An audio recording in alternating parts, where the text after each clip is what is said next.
Hello. Today is the fifth Sunday of Easter. Our first reading is from Acts 14, verses 21 to 27. Our psalm is Psalm 145. Our second reading is from Revelations 21, verses 1 to 5. And our gospel is from the Gospel of John, chapter 13, verse 31 to 35. I have to admit that I felt a little bit like John yesterday from our second reading. You see, in the second reading from Revelations, he sees a new heaven and a new earth. The former heaven and the former earth have passed away. Well, we were out of town all last week. We had gone over to America. It's a nice place to visit. And we returned to our little bit of heaven out here in the ocean, and things were different than when we left them. It was all different. There were places that were open, restaurants and stores. There were people out here. There were mopeds on the road. A new summer season is upon us. And with the season, there's all the goals and the expectations, the exciting transitions, the opportunities for grace that come with the summer season. Grace for when people don't know how to work this statue roundabout we have with no signs on it. Grace for when the people don't look before they walk out into the street. Grace for when the new workers at your favorite restaurant don't know that you live here. Grace for when everybody's prices are inflated, but we still have to live here, we still have to buy this stuff. Grace for when parking is harder and the trash runs are harder, the grocery shopping is harder, everything is congested and it's just harder. I guess it's like Paul said in our reading from Acts. It is necessary for us to undergo many hardships to enter the kingdom of God. Now, I don't really believe that summer congestion and traffic is what he had in mind. But I do know one of the hardships that he's talking about. It's that new commandment that Jesus gave us in the gospel today. Love one another. As I have loved you, so should you love one another. Now, that is probably the single hardest hardship that we have to undergo in our daily lives.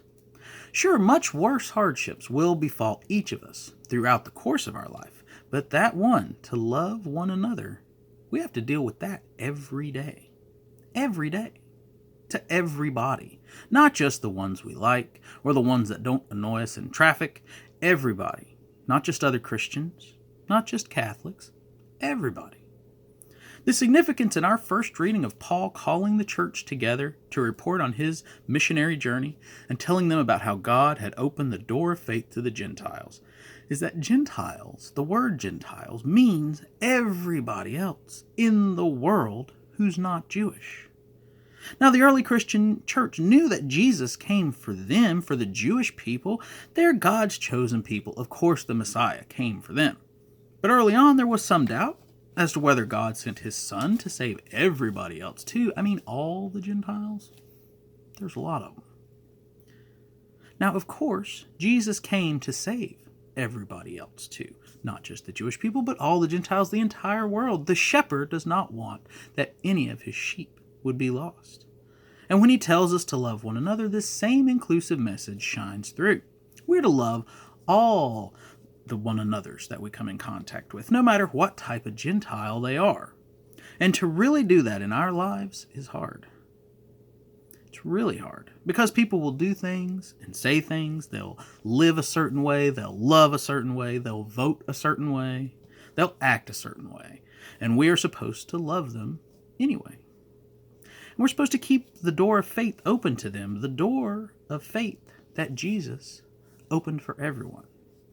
We have to love people that we don't want to love so that we're not the reason that they lose their faith. And it's hard. Some of us find it really hard to love non-Christians. Some of us find it really hard to love Muslims, or foreigners, or immigrants, or LGBT persons, or politicians, or criminals, or people who talk in the theater, or maybe even our neighbor who constantly criticizes our yard work. You see, Jesus said, as I have loved you, so you also should love one another. This is how all will know that you are my disciples, if you have love for one another. And that's what makes it so hard, but so critical.